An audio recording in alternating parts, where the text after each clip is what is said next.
జగన్ పర్యటన అంటేనే ప్రజలు భయపడిపోయే పరిస్థితులు నెలకొన్నాయి. గోపాలపురం నియోజకవర్గం దేవరపల్లిలో వైఎస్ఆర్సీపీ అధినేత జగన్ పర్యటనలో ఆ పార్టీ కార్యకర్తలు మరోసారి అత్యుత్సాహాన్ని ప్రదర్శించారు. హెలిప్యాడ్ వద్దకు ఒక్కసారిగా దూసుకు వెళ్లారు. దీంతో అక్కడ తోపులాట చోటు చేసుకుని బ్యారికేడ్లు విరిగిపోయాయి. దేవరపల్లి ప్రధాన రహదారులపై అతివేగంగా ప్రమాదకరంగా డ్రైవింగ్ చేస్తూ కార్యకర్తలు వీరంగం సృష్టించారు. బైక్స్ సైలెన్సర్లు తొలగించి పెద్ద ఎత్తున శబ్దాలు చేస్తూ కోడళ్లలో స్టంట్స్ చేశారు. ఆ పార్టీ క్యాడర్ వీరంగం వల్ల సామాన్యులు తీవ్ర ఇబ్బందులు పడ్డారు. దాదాపుగా 2 గంటల పాటు రోడ్లు దిగ్బంధం చేయటం మూలంగా ప్రజలు అటు నుంచి ఇటు నుంచి అటు వెళ్ళే పరిస్థితి లేదు. బస్టాండ్ లోపల ఉన్నటువంటి బస్సులు అట్లాగే బస్టాండ్లోనే ఉన్నాయి. బయట నుంచి రావాల్సినటువంటి బస్సులు బయటే ఆగిపోయిన పరిస్థితి, బస్టాండ్లోకి వెళ్ళలేని పరిస్థితి. ప్రయాణికులందరూ అక్కడ దగ్గరలో ఉన్న బస్టాండ్లో, అలాగే రోడ్డు మీద ఉన్నటువంటి ప్రయాణికులు కూడా 2 గంటల పాటు అలా ప్రేక్షక పాత్ర వహించాల్సినటువంటి పరిస్థితి ఏర్పడింది. మొత్తానికి వైసీపీ శ్రేణుల తీరు మాత్రం మారటం లేదు. దీని మీద ఇది ఎప్పుడు ఉండేటటువంటి పంచాయతీ కానీ అసలు విషయం ఏంటంటే గత సంవత్సరం కూడా ఇదే టైంలో, ఎందుకంటే ఇదంతా సీజను, ఇదే పొగాకు రైతులను పరామర్శ కోసం వెళ్ళినప్పుడు కూడా అప్పుడు కూడా సేమ్ ఇదే రకమైనటువంటి అక్కడున్న రైతులు ఆవేదన వెలిపించినటువంటి పరిస్థితి. ఏంటంటే వచ్చారు బాగానే ఉంది, ఎవరైనా రావచ్చు, మా సమస్యలు తీరుస్తామంటే, మాకు న్యాయం చేస్తామంటే మాకు పార్టీలతో సంబంధం ఏముంది, ప్రతి ఒక్కరిని కూడా హృదయపూర్వకంగా ఆహ్వానిస్తాము, అలాగే రావచ్చు, కానీ ఈ పొలిటికల్ బల ప్రదర్శనలో మేమెందుకు సమిధులైపోవాలి, మా పత్తిబేళ్ళు మాకే అసలు కనీసమైనటువంటి ధర లభించట్లేదని ముర్రు అని చెప్పేసి ఏడుస్తుంటే మళ్ళా వచ్చేసి వాటిని చిందరవందరగా తొక్కి పడేసి వాటిని అమ్ముకోలేనటువంటి పరిస్థితి తీసుకొచ్చారని గత సంవత్సరమే వచ్చినాయి ఆరోపణలు. కనీసం ఈ సంవత్సరమైనా కనీసం జాగ్రత్తలు తీసుకోవాలి కదా. సేమ్ రిపీట్ అయింది ఈసారి కూడా. పత్తిబేళ్లపై ఎక్కి తొక్కి పారేసేసి ఎంతకీ వారి నాయకుడికి జయ జయధ్వానాలు కల్పించాలని ఆరటమే తప్ప ఆ నాయకుడు దేనికోసం వచ్చారు, ఆ రైతుల యొక్క కన్సర్న్స్ను ఫస్ట్ వినాలి, వారికి భరోసా కల్పించాలి, ఆ తర్వాత మనం పొలిటికల్గా ఏదైనా కానీ దాన్ని మనం ర్యాలీలా లేకపోతే స్లోగన్సా ఏదో ఒకటి అనేది పక్కన పెట్టేసి, ఇంత జరిగిన తర్వాత ఇన్ని సంఘటనలు ఉదాహరణలు జరిగిన తర్వాత కూడా ఈరోజు కూడా పత్తిబేళ్లను తొక్కివతలు పారేసినటువంటి పరిస్థితి. సార్ కోటేశ్వర గారు, రైతులు అంటే ఇది మధ్యాహ్నం జరిగిన తర్వాత నెమ్మదిగా ఏం జరిగిందనేది బయటకు వస్తున్నాయి. ఇక విసుగొస్తుంది మనకే. దాన్ని ఏమంటారు, ఆ ప్లకార్డుల గురించి ఎంత తక్కువ చెప్పుకుంటే అంత, కాకపోతే కొద్దిగా ఏదో కవితాత్మక ధోరణిలో కొద్దిగా మారుస్తున్నారు అంతే. ఏంటది జగన్ 2.1 అనేది ఆల్రెడీ స్టార్ట్ అయినట్టుంది. ఇంకోటి ఏదో సేమ్ రిపీట్స్ లేకపోతే సినిమా రిపీట్ అవుతూ సంథింగ్ ఎట్లాంటి ఏదో పెడతా ఉన్నారు. రప్పరప్పలు కానీ మామూలు అయిపోయినాయి. ఇప్పుడు రైతులు ఏ రైతుల కోసం అయితే వెళ్ళారో ఆ రైతులు గగ్గోలు పెడుతున్నటువంటి పరిస్థితి. ఆ పత్తి బేళం తొక్కుతున్నటువంటి విజువల్స్ కళ్ళ ముందు కనపడుతున్నాయి. మరి వెళ్ళినప్పుడు వారికి ఏదన్నా లాభం చేకూర్చే కార్యక్రమం చేయాలి కానీ నష్టం చేకూర్చే కార్యక్రమం చేయటం వలన ఏంటి ఉపయోగం అనేది ఇప్పుడు మౌలికమైన ప్రశ్న. సార్ ఏంటి సార్ ఇది ఇంతేనా, ఈ నెక్స్ట్ 3 years పాటు ఇక మనం ఇలా అవి జరుగుతూ ఉంటే ఇలా మనం మాట్లాడుకుంటామేనా అనేది ఒక ప్రశ్న. సురేష్ గారు, మీరు పత్తి బేళ్ళు అంటున్నారు, పత్తి కాదు పొగాకు బేళ్ళు. సారీ నేను పత్తి అన్నానా? ముందు కానీ పత్తి అని వచ్చింది. సారీ, పొగాకు బేళ్ళు. ఒకటి, జగన్మోహన్ రెడ్డి గారు గడిచినటువంటి 2 సంవత్సరాల కాలంలో పొగాకు రైతుల సమస్య కావచ్చు, లేదా మామిడి రైతుల సమస్య కావచ్చు, లేదా మిర్చి రైతుల సమస్యలు కావచ్చు, లేదా బాధితుల సానుభూతి యాత్రలు, సరే సీదిరి అప్పల్లాది ఇది ఒక ప్రత్యేకమైనటువంటి రివర్స్ వ్యవహారం అనుకోండి, అది వేరే అంశం. ఇవన్నీ చూసినప్పుడు ఒకటి స్పష్టమైంది, వాళ్ళ ఎజెండా 2 సంవత్సరాల నుంచి అలాగే ఉంది, రాబోయే 3 సంవత్సరాలు కూడా అలాగే ఉంటుంది, అది కన్ఫర్మ్. ఆ విధమైనటువంటి సమీకరణలు, బల ప్రదర్శనలు అవన్నీ కూడా చేస్తారు. ఇప్పుడు ప్రభుత్వం ఏమి చేస్తుంది అనేటువంటిదే సమస్య. నా అభిప్రాయం ఏంటంటే, ఇప్పటి వరకు ప్రభుత్వానికి ఒక విధంగా చెప్పాలంటే ఏ విధంగా దీన్ని కంట్రోల్ చేయాలి, లేకపోతే చట్టాన్ని ఏ విధంగా అమలు జరపాలి ఏమిటి అనేటువంటి దానిలో వాళ్ళు బుర్రలు బద్దలు కొట్టుకుంటున్నారు. రాబోయేటువంటి రోజుల్లో ఇదే ధోరణి కనుక అయ్యేట్లయితే మరింతగా రాష్ట్ర ప్రభుత్వము లేదా అధికారంలో ఉన్నటువంటి మూడు పార్టీల కూటమి కూడా గిలగిలా కొట్టుకునే పరిస్థితి కూడా రాబోతుంది. ఎందుకంటే చర్యలు తీసుకుంటే వచ్చేటువంటి ఎన్నికల సందర్భంలో అది లా అండ్ ఆర్డర్ సమస్యగా మారుతుంది, వేధింపుల సమస్య కింద వస్తుంది, ఇవన్నీ కూడా వస్తాయి. అట్ ది సేమ్ టైము నిబంధనలను పాటించకుండా లేకపోతే కనీస ఇవన్నీ కూడా పాటించకుండా ఇదే విధమైనటువంటి ధోరణితో వ్యవహరిస్తారు అనేటువంటిది ఇప్పటికే నిర్ధారణ అయింది. అందువల్ల ప్రభుత్వం ఇప్పుడు నా అభిప్రాయం ప్రకారం మరి ఇటువంటి చర్యలని అదుపు చేయాలంటే ఏం చేయాలి అనేటువంటిది నిజానికి ప్రభుత్వానికి కూడా ఏమి తోచట్లేదు. నా అభిప్రాయం, విజయకిరణ్ గారు ఏం చెప్తారో తెలియదు, ప్రభుత్వానికి ఏమి తోచట్లేదు. ఏమి చేస్తే ఏ విధంగా అది ప్రెసిపిటేట్ అవుతుందో, అది ఏ విధమైనటువంటి పరిణామాలకు దారితీస్తుందో అన్నటువంటి భయం కూడా ఉన్నట్టుగా కనిపిస్తుంది. రెండవది, నేను మొదటి నుంచి చెప్తున్నట్టుగా నమోదైనటువంటి కేసులు ఎంత ఛార్జ్ షీట్లు దాఖలు కానీ లేకపోతే విచారణ కానీ ఎంత ఆలస్యం అయితే అంతగా అది వైసీపీకి అడ్వాంటేజెస్ గా మారేటువంటి అవకాశం ఉంటుంది. విక్టిమ్ కార్డుని రాబోయేటువంటి ఎన్నికల్లో వాళ్ళు ఖచ్చితంగా ప్రయోగిస్తారు. అందుకని మరి ఏమి చేస్తుంది ఏమిటి అనేటువంటిది ప్రభుత్వం వైపు నుంచి లేదా అధికార పక్షం వైపు నుంచి విజయకిరణ్ గారు వివరిస్తే సంతోషం అనేది నా అభిప్రాయం. ఏమంటారు విజయకిరణ్ గారు? ఏంటి మాకు బాధ ఏంటి? ఆయనేమో మంగళవారం అనుకుంటే దిగేది బెంగళూరు యలహంక ప్యాలెస్ నుంచి. ఆ రోజు వెంటనే ఈ ప్రోగ్రాం పెట్టుకోరు, ఎందుకంటే రెస్ట్ చాలా దూరం నుంచి వచ్చారు కాబట్టి రెస్ట్ తీసుకుంటారు. బుధవారం ఫ్రెష్గా పెడతారు. ఒక పని చేయండి సార్, మీ వల్ల కాదులే కానీ ఆదివారం అఫీషియల్ హాలిడేని మార్చేసి జగన్మోహన్ రెడ్డి గారు ఆ పర్టికులర్ వీక్ వెన్స్డే రోజు కానీ థర్స్డే రోజు కానీ ఎక్కడికన్నా కానీ ఇటువంటి ప్రోగ్రాం పెడితే ఆ పర్టికులర్ ఏరియాకి వర్కింగ్ డే ఏమో సండే పెట్టి ఆ పర్టికులర్ డే హాలిడే ప్రకటించండి. Seriously I'm not joking. ఎందుకు పడాలి సార్ ఈ బాధలు? నాకు అర్థం కాదు. ఇప్పుడు పొగాకు రైతుల వెతల కోసం వెళ్తే దానికి రోడ్డు మీద ఉన్నవాళ్ళు, బస్ స్టాండుల్లో ఉన్నవాళ్ళు, లేకపోతే అంబులెన్సుల్లో ఉన్నవాళ్ళు గంటల తరబడి రోడ్డు మీద ఇరుక్కుపోవాల్సినటువంటి పరిస్థితి ఏంటి? మాకు ఈ కర్మ ఏంటంటున్నా. దానికి మీరేమో చేతులుడికి చూస్తూ కూర్చుంటాం ఏంటి?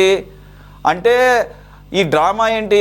మీరేమో ఎలా చేస్తారు, పర్మిషన్ లేదంటారు, వాళ్ళేమో పర్మిషన్ వైలేట్ చేస్తారు. పర్మిషన్ వైలేట్ చేస్తే మీరేమో చర్యలు తీసుకోరు. బాగా అన్ని మీడియాల్లోనూ బాగా తిరగాలి, తిరిగి వాళ్ళేం విలన్లుగా కనపడాలి. మీరేమో పెద్ద శుద్ధపూసల్లాగా చూసారా, మేము ఎంత మంచి ప్రభుత్వం అయినా కానీ మమ్మల్ని బొంబాటు చేసేస్తున్నారు అని చెప్పేసి మీరేదో మరి సానుభూతి కోసం ప్రయత్నం చేస్తున్నట్టు ఉంది. అంటే వాళ్ళు హీరోయిజం, మీరేమో సానుభూతి, ప్రజలేమో ఈ రకంగా ఇబ్బందులు పడాలి. ఏంటి ఎందుకు ఇంకా 2.5 సంవత్సరాల పాటు మాకు ఈ తిప్పలు తప్పవా? ఏమంటారు సార్? ఇక్కడ ఒకటి, ప్రజాస్వామ్యంలో ప్రతి రాజకీయ పార్టీకి కూడా పర్యటించేటువంటి ప్రాథమికమైన హక్కులు ఉన్నాయి. ఆ హక్కుల్ని మనం ఎవరం కూడా హరించలేము. సో ఇటువంటి వెళ్ళే పరిస్థితిలో ఒక రాజకీయ పార్టీగా కనీసమైనటువంటి ఇంగిత జ్ఞానం ఉన్నటువంటి రాజకీయ పార్టీ అయితే ఈ విధమైనటువంటి రైతులు అంతకాలం కష్టపడి తెచ్చుకున్న పంట పైన ఎక్కి, అది కూడా చెప్పులతో ఎక్కి దాన్ని ఇష్టం వచ్చినట్టు తొక్కటం, పోలీసులు మీకు రక్షణ కల్పడానికి వస్తేనేమో పోలీసుల పైన దాడులు చేస్తారు. పోలీసులని మిమ్మల్ని కాపాడదామని అడ్డుపడితేనే వాళ్ళు తోసుకుంటూ వెళ్ళిపోతారు. మళ్ళీ బేదరుపులు ఏమరుస్తూ ఉంటారు, మా నాయకుడికి ఏమన్నా జరిగితే. ఎందుకు జరిగిద్ది? మీ నాయకుడు ఏంటి? మీ నాయకుడు మాజీ ముఖ్యమంత్రా, నేరస్తుడా? అసలు ఎందుకు మీ నాయకుడికి ఏం జరిగిద్ది? ఏం జరిగేటువంటి అవకాశం ఉందని మీరు భయపడతా ఉన్నారు? ఆయన ఒక్కటి సార్, 5 రోజులు నిద్రపోవడానికి 2 రోజులు జగన్ సీఎం సీఎం సీఎం అని అనిపించుకోవటం ద్వారా, మంచి ర్యాలీ చేయటం ద్వారా, జెండాలు కట్టించుకొని జనాలు మీరు చూశారు కదా, చొక్కాలు ఇప్పి గుండెలు బాదుకుంటా ఒక perverted people, group of perverted people అంతా కూడా ఒక చోటకి చేరి జగన్ జగన్ సీఎం సీఎం, ఇది తప్ప చావుకి అదే మేళం, పుట్టుక్కి అదే మేళం. ఏంటంటే చనిపోయిన దగ్గరికి వెళ్ళినా సరే జగన్ జగన్ జగన్. మీరు ఒకటి చూస్తే సార్, ఇక్కడ మనం వాళ్ళ పర్యటనని అడ్డుకోవటం లేదా వద్దని చెప్పేటువంటి మనకి లేనప్పటికి కూడా ప్రజాస్వామ్యంలో ఒక సమస్య పైన పోయేటప్పుడు ఆ రాజకీయ పార్టీ కొంత సమన్వయం పాటించాల్సినటువంటి అవసరం ఉంటుంది. ఇక్కడ మేము వాళ్ళని ఏదో భయపడిపోయి ఏం జరిగిద్దో ఏంటో అనేటువంటి ఆలోచన కాదు. మీరు చూస్తే మేము మంచి మాటలు చెప్తుంటే అది మీరు చేతకాంతనం అనుకుంటారు, కానీ మేము చట్ట ప్రకారం వాళ్ళలాగా చంద్రబాబు నాయుడు గారిని అరెస్ట్ చేసినట్టు అర్ధరాత్రులు వెళ్ళి కనీసం ఎఫ్ఐఆర్లో పేరు లేకుండా అరెస్ట్ చేసి ఆ విధమైనటువంటి ప్రాక్టీసెస్ని మేము మళ్ళీ దాన్ని పునరావృతం కావాలని చట్ట విరుద్ధంగా ప్రవర్తించాలని మేము అనుకోవట్లా. దాని ఒక కేసు రిజిస్టర్ అయిన తర్వాత ఆ ఛార్జ్ షీట్కి సంబంధించి ఆ విచారణ తర్వాత వాళ్ళకు ఉండేటువంటి జ్యుడిషియల్ రైట్స్ ఏమైనా ఉన్నాయో వాటన్నిటిని కూడా వాడుకోవడం ద్వారా అవన్నిటి తర్వాత, ఎందుకంటే ఒక ప్రొసీజర్ ఫాలో అవుతున్నటువంటి ఈ ప్రభుత్వం ఖచ్చితంగా నేరస్తులు, ఇందాక చిన్నపరెడ్డి గారు చెప్తున్నారు 4 రోజులు లేట్ అయినా సరే నేరస్తుడే కదా, ఎప్పుడైనా సరే పట్టుకోవాల్సిందే కదా అని. ఖచ్చితంగా వీళ్ళు చేసేటువంటి నేరాలు ఇవాళ కాదు రేపు ఖచ్చితంగా జరుగుతాయి. ఒకటేంటంటే ఇక్కడ వాళ్ళ టార్గెట్ ఏంటంటే ఈ విధమైనటువంటి పర్యటనలు చేసి దాంట్లో ఏదో ఒక డిస్టర్బెన్స్ క్రియేట్ చేసి ఆంధ్ర రాష్ట్రంలో అలజడి సృష్టించాలా, తద్వారా ఆంధ్రప్రదేశ్లో వస్తున్నటువంటి పెట్టుబడిదారుల్ని వాళ్ళ ఒక కన్ఫ్యూజన్లో పడేయాలా, ఏ వ్యవస్థలు సంస్థలు ఆంధ్రప్రదేశ్లో రాకూడదు. కారణం ఏంటంటే ఇక్కడ అశాంతి ఉంది, రౌడీలు రాజ్యం వెళ్తారు రాబోయే రోజుల్లో అనేటువంటి ఒక ఇమేజ్ క్రియేట్ చేసేటువంటి ప్రయత్నం చేస్తున్నారు. వాళ్ళ ఆశలు అడియాశలే అవుతాయి. ఖచ్చితంగా వాళ్ళకి ఆంధ్రప్రదేశ్ ప్రజలు అటువంటి అవకాశాలు ఎవరు. మీరు చూస్తే ఏం చేయవసరం, జగన్ గారికి ఎందుకు ఓటు వేయకూడదు అంటే జగన్ గారి పర్యటన చూస్తే చాలు, మనకి ప్రత్యేకంగా ఏమి చెప్పాల్సిన అవసరం లేదు, చెందాల్సిన అవసరం లేదు. కాబట్టి చేసేటువంటి దాంట్లో చట్టపరంగా ఈ ప్రభుత్వం పనిచేస్తుంది. కాబట్టి మరి ఇవన్నీ ఎవరైతే వైలేట్ చేశారో వాళ్ళపైన చట్టపరంగా చర్యలు ఉంటాయి. కానీ ఇప్పుడు పర్యటన చేశారు కాబట్టి వెంటనే అరెస్ట్ చేయడం, అటువంటి ప్రొసీజర్ ల్యాప్సెస్ తో అదొక అంశం. దాన్ని అడ్డం పెట్టుకొని అసలు విషయాన్ని అడగకుండా ఉంటామని అనుకోకండి. మద్దతు ధర సంగతి ఏంటి మరి? ఆయన ప్రభుత్వ హయాంలో వచ్చినటువంటి ధరలను ఆయన కోట్ చేసుకుంటూ చెప్తున్నారు. మరి పొగాకు సంబంధించిన మద్దతు ధరలే కరెక్ట్ గా ఇస్తే కాదు, ఆయన ఈ పర్యటనలు చేపట్టారు కదా, ఆ పర్యటన పట్టకపోతే ఈ పంచాయతీ ఉండదు కదా అసలు. సార్ ఆయన ప్రభుత్వం 2019లో 142, 2020లో 140 రూపాయలు, 2021లో 160 రూపాయలు, 2022లో 192 రూపాయలు. ఒక్కొక్క సంవత్సరం ఒక్కొక్క విధమైనటువంటి రేట్లు ఉంటాయి. దానికి సంబంధించినటువంటి అనేకమైనటువంటి అంశాలు ఉంటాయి. దానికి మద్దతు ధరగా మొన్న 2 రోజుల క్రితం మనం కూడా చూసాము. ప్రభుత్వం సీరియస్ గా ఉంది, 10 రూపీస్ కలిపి ఇవ్వమని చెప్తా ఉంది. వాళ్ళకి ఒక 50,000 రూపాయలు రుణ సదుపాయం కల్పించమని చెప్తా ఉంది. ఆ రైతులకు కావాల్సినటువంటి అంశాలు, వారికి ఆదుకోనటువంటి విధానం పైన నిన్న కూడా ముఖ్యమంత్రి గారు సమీక్ష చేశారు. వాటికి సంబంధించి ప్రభుత్వం వారిని అడ్రస్ చేయకపోతే ప్రతిపక్ష పార్టీ వెళ్లాల్సిన సమయం ఎప్పుడు?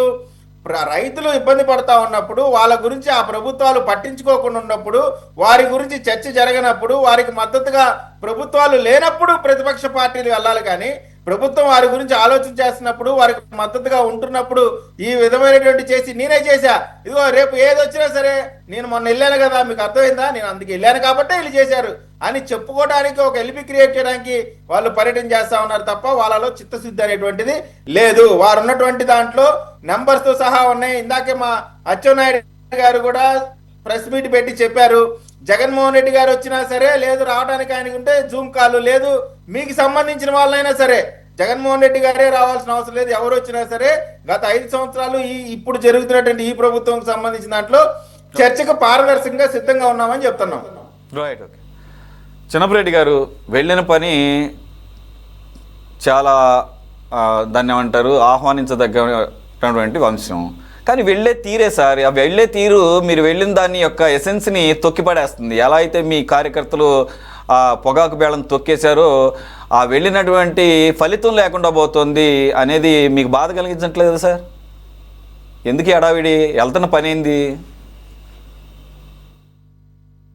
సార్? సురేష్ గారు కాదు, మీరు చెప్పినా కంట్రోల్లో ఉండరా? ఒక నాయకుడు కనుక పిలుపునిచ్చి అయ్యా బాబు నన్ను సీఎంని ఎలాగూ చేసుకుందరు కానీ 2029 వరకు మీరు రండి, ప్రశాంతంగా రండి అంతే తప్ప అలా ఊగిపోకండి, లేకపోతే ఆ హిస్టీరియా వచ్చిన వాళ్ళలాగా లేకపోతే ప్రజలను భయభ్రాంతులు చేసే విధంగా ఆ రకంగా రోడ్డుపైన ప్రజలకు ఇబ్బంది కలిగించే విధంగా రాకండి, దానివల్ల నాకే ఇబ్బంది, నాకు నెగిటివ్ అవుతుంది, మన పార్టీకి ఇబ్బంది అవుతుంది, ఒక్క కాల్ ఫర్ చేస్తే సరిపోతుందేమో అని నా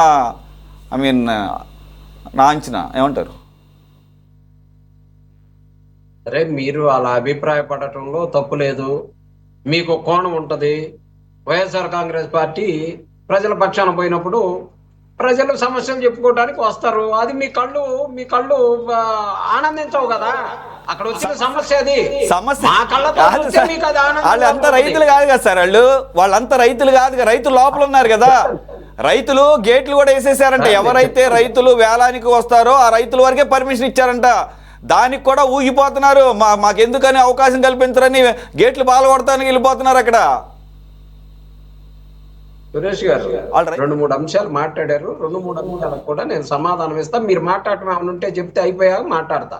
లేదంటే నేను మాట్లాడాక మీ ఏమన్నా ఉంటే మీరు చెప్పండి.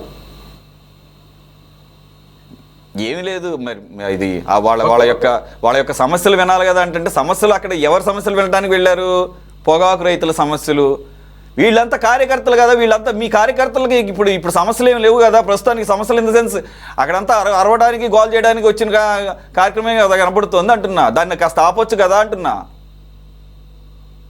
సరే సార్, మీరు చెప్పారు. మంచి ఉంటే స్వీకరిస్తాం, చెడు ఉంటేనో మళ్ళీ మీకు పంపిస్తాం. అందుకని నన్ను మాట్లాడిస్తే నేను చెప్పదలుచుకుని చెప్తా. మా పర్వత చంద్రశేఖర్ రెడ్డి గారికి సంబంధించినటువంటి అడ్వర్టైజ్మెంట్ ఇచ్చినటువంటి విషయం 5 కోట్లు 6 కోట్లు 6 కోట్లు కాదు 60 కోట్లు ఖర్చు పెట్టినా మీకు ఆనందమేనన్నారు.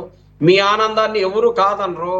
కాకపోతే మేము అనేది ఏంటంటే, ఇక్కడ జగన్మోహన్ రెడ్డి ఇయ్యాడ ప్రైవేట్ స్కూల్ గవర్నమెంట్ స్కూళ్ళకు సంబంధించి భారతదేశంలోనే ఇలాంటి అడ్వర్టైజ్మెంట్ వచ్చింది చూడలేదని చెప్పేసి ఎలా వారికి కావాల్సినటువంటి విధంగా అడ్వర్టైజ్మెంట్లు ఇచ్చుకొని ఇదే ప్రతిభ అని చెప్పేసి చూపిస్తామనంటే వైఎస్ఆర్ కాంగ్రెస్ పార్టీ చేయగలిగిందేం లేదు. కానీ ప్రతిభ అంటే ఏందో తెలుసా? ప్రభుత్వ స్కూళ్లలో చదువుకున్నటువంటి పిల్లలని ఐక్యరాజ్య సమితికి పంపించి ప్రపంచంలోనే ఆ ప్లేస్ లో కూర్చోబెట్టినటువంటి జగన్మోహన్ రెడ్డి గారు. అది గొప్పతనం, అది తెలివి, పిల్లల తెలివి ప్రపంచానికి చాటడం అంటే. అడ్వర్టైజ్మెంట్లో చూపించుకోవడం పిల్లల తెలివికి సంబంధించినటువంటి ఇది, దానికి సంబంధించి ఏంది సార్ ఇది? అంటే ఐక్యరాజ్య సమితిలో కనిపించిందేమో మీకు కనిపించలే. ఇక్కడ మాత్రం పేపర్ కి సంబంధించి అనవసరంగా ప్రజాధనాన్ని వృధా చేస్తారంటే మాత్రం మీకు బాధ అనేది ఎవడో బుద్ధునోడు ఎవడికైనా కోపం వస్తుంది. కానీ 5 కోట్లు కాదు 10 కోట్ల నష్టం లేదు ఎవరికి. ప్రైవేట్ స్కూల్ కాదు, ప్రైవేట్ స్కూల్ పిల్లలకి కాదు, గవర్నమెంట్ స్కూల్ పిల్లలకి, గవర్నమెంట్ స్కూల్స్ ని ఎంకరేజ్ చేస్తూ అడ్వర్టైజ్మెంట్ ఇవ్వడంలో ఎవరికి కూడా అభ్యంతరం లేదు. అందరూ ఆనందిస్తే ఒకే ఒక్కళ్ళు చంద్రశేఖర్ రెడ్డి తరఫున ఏడ్చాడు. ఆ రోజు వదిలేసేయండి, పక్కన పెట్టండి. ఐక్యరాజ్య సమితి ఒక్క నిమిషం ఐక్యరాజ్య సమితికి దగ్గరికి ఎంతమందిని పంపించారు? ఐక్యరాజ్య సమితికి రాష్ట్ర వ్యాప్తంగా జరిగినటువంటి 10th క్లాస్ రిజల్ట్స్ కి సంబంధం ఏంటి? ఐక్యరాజ్య సమితి వ్యవహారం ఏంటి చెప్పండి. ఐక్యరాజ్య సమితికి పంపించినటువంటి ఆ సందర్భాన్ని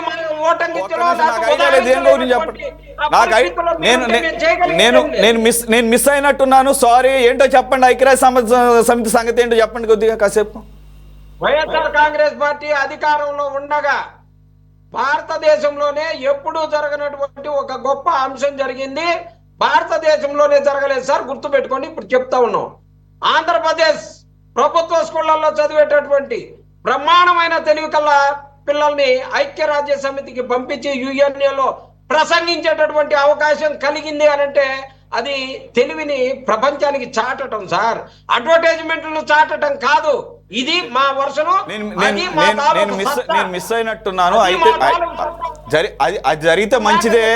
కాకపోతే దాని కాంటెక్స్ట్ ఏంటి, ఎంతమంది వెళ్ళారు ఒకసారి చూద్దాము. అదే అడ్వర్టైజ్మెంట్ ని తప్పు పట్టాల్సిన అవసరం ఎందుకు వచ్చిందా అని చెప్పి సరే పక్కన పెట్టండి. ఆయన తెలివితే అట్లా ఉన్నాయి. కానీ మీరెందుకు బుధాన్ని వేసుకుంటారు? మీరు మాట్లాడండి దీని గురించి. మీరు పొగాకు పేళ్ల గురించి మాట్లాడండి. పొగాకు పేళ్లు తొక్కేసేటటువంటి ఈ క్రమశిక్షణ ఏంటో గురించి మాట్లాడండి. ఏదో అడ్వర్టైజ్మెంట్ ఇచ్చేది సార్. అడ్వర్టైజ్మెంట్ నీ టీవీకి ఇస్తారు, నా టీవీకి ఇస్తారు, నా పేపర్కి ఇస్తారు, నీ పేపర్కి ఇస్తారు. ఎవరి కోసం ఇచ్చాడు? ఎవరికి? నారాయణ కోసం ఇచ్చాడా? చైతన్య కోసం ఇచ్చాడా? భాష్యం కోసం ఇచ్చారా?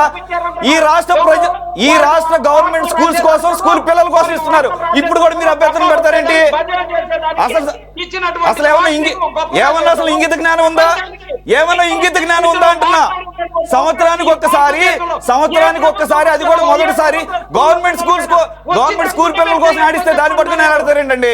చేసిందే తప్పైతే మీరు పొగాకు బేళ్ళ గురించి మాట్లాడండి. మీరు పొగాకు బేళ్ళని తొక్కేసేసరి పొగాకు రైతులను పరామర్శించడం కోసం వెళ్ళి పొగాకు బేళ్ళని తొక్కేసేసి వాళ్ళకి నష్టం చేకూర్చేటటువంటి వ్యవహారం గురించి మాట్లాడండి. సమాధానం చెప్పకూడదు. పొగాకు బేళ్లకు సంబంధించి ఏం సమాచారం చెప్పాలి? వైఎస్ఆర్ కాంగ్రెస్ పార్టీ అధికారంలో ఉండగా కేజీ 289 రూపాయలు ఇచ్చి బ్రహ్మాండంగా రైతులకి లబ్ధి జరిగేటట్టు చేస్తే ఇవాళ 180 రూపాయలు 190 రూపాయలు వస్తా ఉంటే రైతుల పక్షాన పోరాటానికి పోతే అక్కడంట తొక్కారంట. ఏమైనా పుష్కరాల్లో 29 మందిని తొక్కి చంపినట్టు ఏమన్నా చేశారా? అంటే వేళ్ల మీద అంట చెప్పులు లేకున్నారు. ఎంత అద్భుతంగా వర్ణిస్తారండి మీరు. ఎవరు 29 మంది ఒకసారి సరే ఎవరు ఇక్కడ ఎవరు కూడా లేని దాన్ని ఎవరు క్రియేట్ చేసి మాట్లాడి సృష్టించట్లేదు. ఒకసారి రైతులు ఏదో మాట్లాడినట్టు బయట ఒకసారి ఈ రోజు ఆ రైతులు ఏం మాట్లాడారు ఒకసారి ప్లే చేయండి. ఒకసారి రైతులు ఏం మాట్లాడారు. ఈ రోజు జగన్ గారు ఏదో మాకు బేళ్లు చూసి మాకు ఏదో మంచి రేట్ ఇప్పిస్తామని చెప్పి వచ్చారు. రేట్ ఇప్పించడం వల్ల ఉన్న అసలు పొగాకు ఆక్షన్ విధానాన్ని చూడలేదు. ఆయన చూడకుండా మా బేళ్ళన్నింటినీ కూడా తొక్కేశారు. రైతు అన్న వాళ్ళు లేకుండా కార్యకర్తలను కూడా తీసుకొచ్చి రైతులు వాళ్ళు శుభ్రంగా మా బేళ్లు శుభ్రంగా పాటు చేశారు. అంతే తప్ప ఒక ఆక్షన్ విధానాన్ని కానీ ఆక్షన్ ఎలా జరుగుతుందని కానీ ఆక్షన్ లో ఏ సమస్యలు ఉన్నాయని కానీ రైతుకి ఏ సమస్య ఉన్నదని మా పొరపాటు అడగలేదు. జనాలంతా తీసుకొచ్చి బేళ్లు తొక్కేసి నాశనం చేసేది తప్ప మార్కెట్ గురించి కానీ మార్కెట్ విధానాల గురించి కానీ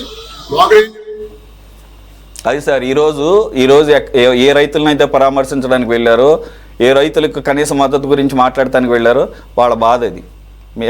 మేమేమీ చెప్తున్నది కాదు అది. సార్ ఆ రైతులు ఆడవాళ్ళు అమ్మటి నిలబడి ఉన్నారు మనకు తెలియదు. వైఎస్ఆర్ కాంగ్రెస్ పార్టీ అధ్యక్షుడు జగన్మోహన్ రెడ్డి గారు ప్రతిపక్ష నేతగా పోయినప్పుడు అక్కడ ఉన్నటువంటి రైతులతో మాట్లాడినటువంటి విజువల్స్ అన్ని కూడా వచ్చినాయి. అయ్యా ఈ ప్రభుత్వానికి బుద్ధి చెప్పే విధంగా ఖచ్చితంగా మంచిగా రేట్లు ఇవ్వన్నాయా ప్రజలకి, మంచి రైతులకి మీరు ఇచ్చినటువంటి 1,48,000 కేజీలు మనం మెట్రిక్ టన్స్ పర్చేజ్ చేస్తామని అగ్రిమెంట్ ద్వారా ఇచ్చి పంట వేసుకోమని చెప్పి పంట వేసిన తర్వాత గిట్టుబాటు రేటు ఇవ్వమనంటే గిట్టుబాటు రేటు ఇవ్వకుండా దానికి సంబంధించి ప్రతిపక్ష నేత పోతే ఎవరో ఒక ఇద్దరు రైతులు చెప్పారంటే తాడేపల్లి రైతులు కూడా రైతులు మొత్తం 29 కావాలి రైతులు పోను మిగతా రైతులు కూడా వ్యతిరేకంగా చెప్తే మరి దాన్ని పరిగణలో తీసుకుందామా? మరి అదేగా జరుగుతుంది. ఇప్పుడు పరిగణలో తీసుకున్నారా? అంటే ఎవరో ఒక ఇద్దరు రైతులు మా మిరపకాయలు దొక్కారు, లేకపోతే మాకు వాతాలు అదిగో పత్తి గోతాలు దొక్కినట్టు ఉంటుంది చివరికి.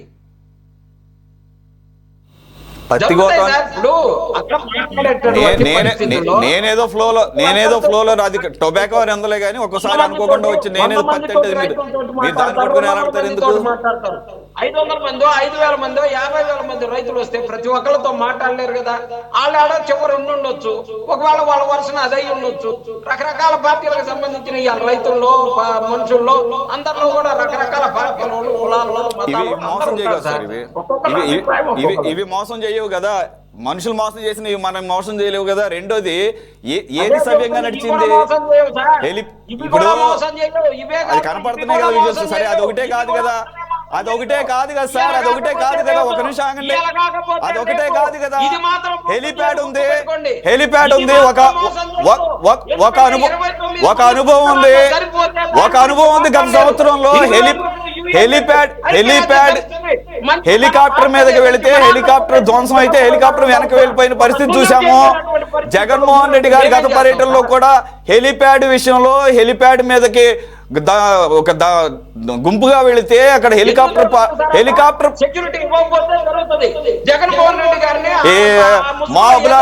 మాబులాగా హిస్టీరియా వచ్చిన వాళ్ళలాగా, పిచ్చ పట్టిన వాళ్ళలాగా, లేకపోతే గంజాయి కొట్టిన వాళ్ళలాగా వస్తే పోలీస్ ప్రొటెక్షన్ ఇస్తే పోలీసులు నడిపేస్తున్నారు. పోలీస్ ప్రొటెక్షన్ ఇస్తేనేమో ఆడ పోలీసులు అని చెప్పేసి కూడా లేకుండా ఇష్టం వచ్చిన నడిపేస్తున్నారు. అదేమంటే ఆడ పోలీస్ ఎందుకు వస్తుందని చెప్పేసి మళ్ళీ ఏమో మళ్ళీ మీరు మాట్లాడతారు. ప్రొటెక్షన్ ఇవ్వలేదని మళ్ళీ గోల. ఆపండి, ఎవరు నవ్వుతారు. ప్రొటెక్షన్ ఇస్తేనేమో ఎందుకు ఇచ్చారు, ఆడవాళ్ళని ఎందుకు పంపించారు? అవును, మరి మీరు పెద్ద మగవాళ్ళు అని చెప్పేసి ఓన్లీ మగ పోలీసులే వస్తారు మీకు. ఏంటి మీరు మాట్లాడేది ఏంటి? కాదు, పోలీస్ ప్రొటెక్షన్ ఇస్తేనేమో ఎందుకు పంపించారు ఆడవాళ్ళని అంటారా? ఆడ పోలీసులు ఎందుకు పంపించారంటారా? ఇప్పుడేమో ప్రొటెక్షన్ లేదంటారా? ఆటోగోలు గారేమో పోలీసు ప్రొడక్షన్కి సంబంధించి ఆ మాత్రం డిసిప్లిన్ ఉండదా? మన పార్టీ కార్యకర్తలకు డిసిప్లిన్ ఉండదు అసలు? మన పార్టీ కార్యకర్తలకు మినిమం డిసిప్లిన్ ఉండదా అంటున్నా? అది ఏ పార్టీ అయినా కానీ, అది ఏ పార్టీ అయినా కానీ, జనసేన అయినా కానీ, సీఎం అని కోరుచుకుంటే పవన్ కళ్యాణ్ ని ఒక డిసిప్లిన్ ఉండదు, ఏముండదు. కొన్ని జాతీయ పార్టీలు ఉంటే వాటిని చూసి నేర్చుకోండి. కొన్ని జాతీయ పార్టీలు ఉంటే వాటిని చూసి నేర్చుకోండి. కార్యకర్తల్ని ఎలా కంట్రోల్లో పెట్టుకోవాలి, కార్యకర్తలు కొంత క్రమశిక్షణ ఎలా నేర్పించాలని కాంగ్రెస్, బీజేపీ అలా కొన్ని కమ్యూనిస్ట్ పార్టీలు ఉంటాయి, వాటిని చూసుకొని నేర్చుకోండి. వెంకటేశ్వర గారు, మీరు ఇష్టం వచ్చినట్టు నోరేసుకొని పడిపోయినంత మాత్రాన అక్కడ ఏమేమి వాస్తవాలు ఏం చెరిగిపోవు. కొంత కార్యకర్తలకి డిసిప్లిన్ నేర్పించుకోండి. జాతీయ పార్టీ నుంచి నేర్చుకోండి. జాతీయ పార్టీల నుంచి నాయకులు తెచ్చుకోవడం కాదు, డిసిప్లిన్ నేర్చుకోండి కాస్త. వెంకటేశ్వర గారు హెలీప్యాడ్ మీద దాడి దగ్గర నుంచి, అసలు రహదారిని బ్లాక్ చేయడం దగ్గర నుంచి కోటేశ్వరరావు గారు లేపినటువంటి అంశం ఉంది. మనకు ఒక సామెత ఉంది, ఇది కమ్యూనిస్టులు మొట్టమొదటి నుంచి కూడా ఫాలో అయిన సామెత. కుక్కని కొట్టాలంటే పిచ్చి కుక్కని చేసిన తర్వాత కానీ కుక్కను కొట్టరు. అట్లాగే ఒక మనిషిని దెబ్బతీయాలంటే ఆ మనిషిని పిచ్చోని చేసిన తర్వాత కానీ దెబ్బతీయడు. అది రాజకీయాల్లో జరిగేటువంటి సర్వసాధారణ విషయం. ఈ రోజున ఏదో కూటమి ప్రభుత్వం మీద మేమేదో చేస్తున్నాం, కూటమి ప్రభుత్వం మమ్మల్ని ఏమీ చేయలేకపోతుంది అనేటువంటి భావన ఏదైతే ఈ రోజున ప్రతిపక్ష పార్టీ నాయకులుగా ఉన్నటువంటి పార్టీ కార్యకర్తల్లో కానీ పార్టీ నాయకుల్లో కానీ ఉందో అది మనం చూస్తున్నాం. గతంలో సంవత్సరం నాడు పరామర్శ పేరుతో సింగయ్యని హత్య చేశారు. నిన్న సిదిరి అప్పలరాజు గారిని పలకరించే దాంట్లో బాధితుడిని విస్మరించారు. ప్రతి అంశంలో కూడా గుంటూరులో మిర్చి యార్డుని మొత్తం ధ్వంసం చేశారు.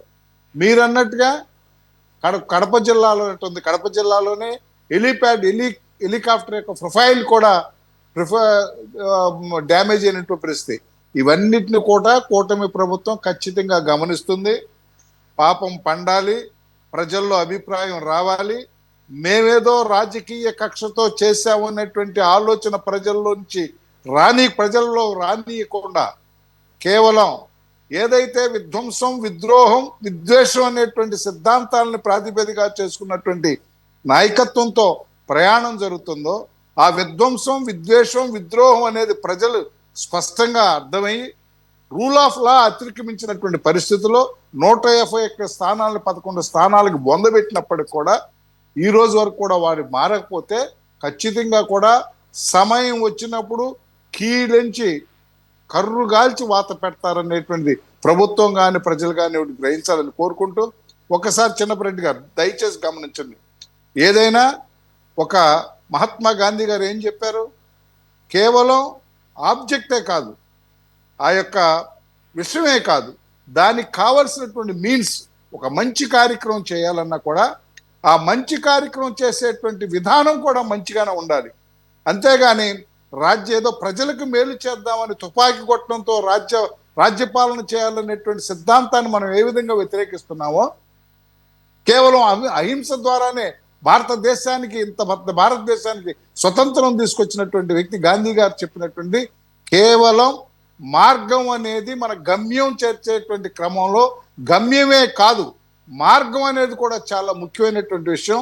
ఈ రోజున ఈ విధంగా చేసేటువంటి లాలెస్నెస్, సమాజానికి రక్షణ లేనటువంటి పరిస్థితుల్లో ఒక నాయకుడిగా కార్యకర్తలను కంట్రోల్ చేయాలా, లేదా నాయకుడిగా కార్యకర్తలు చేసేటువంటి తప్పుని ఎంకరేజ్ చేయాలనేటువంటి విఘ్నత మీకే ప్రజలు వదిలేస్తున్నారు తప్పితే అది లాంగ్ రన్ లో ఏమవుతుందో మీకే అది ఖచ్చితంగా కూడా ఆల్రెడీ రుచి చూశారు, మరొకసారి రుచి చూడబోతారనేటువంటి విషయాన్ని మీకు మీ ద్వారా ప్రజలకి, మన టీవీ ద్వారా ప్రజలకు తెలియజేసుకుంటూ చాలా మంచి అవకాశం ఇచ్చినందుకు ధన్యవాదాలు తెలియజేసుకుంటూ సెలవు తీసుకున్నాను. Jai Hind. Right sir, thank you very much for join. Venkateswararao garu, Chinnapareddy గారు, విజయకిరణ్ గారు అండ్ కోటేశ్వర గారు, ఇది వాళ్ళు చూడండి, ఇబ్బంది ఏం లేదు ఇక్కడ. రైట్ మీరు చూడండి, చంద్రబాబు నాయుడు గారి కళ్ళలో ఆనందం చూడటం కోసమే డిబేట్కి వస్తే బ్రహ్మాండంగా మీరు అనుకున్నది సక్సెస్ అయిపోయింది. ప్రజల కళ్ళలో సార్ ఎందుకు సార్ కంక్లూడ్ చేస్తున్నప్పుడు కూడా ఎందుకు ప్రజల కళ్ళలో నీళ్లు రాకుండా చూడండి సార్. ఎవరి కళ్ళలో ఎవరు ఆనందం కాదు సార్. దయచేసి ప్రజల కళ్ళలో, రైతుల కళ్ళలో నీళ్లు రాకుండా చూడండి సార్. ముందు వారి కళ్ళల్లో, ప్రజల కళ్ళల్లో నీళ్లు రాకుండా చూడండి మీ యాత్ర వలన. అది చూసుకోండి ముందు. Thank you very much for joining. Chinnapa Reddy గారు, విజయకిరణ్ గారు, వెంకటేశ్వర గారు, కోటేశ్వర గారు. ఇది వాటి టాప్ డిబేట్. మరో అంశంతో మళ్ళీ కలుద్దాం. Stay tune to city 24/7.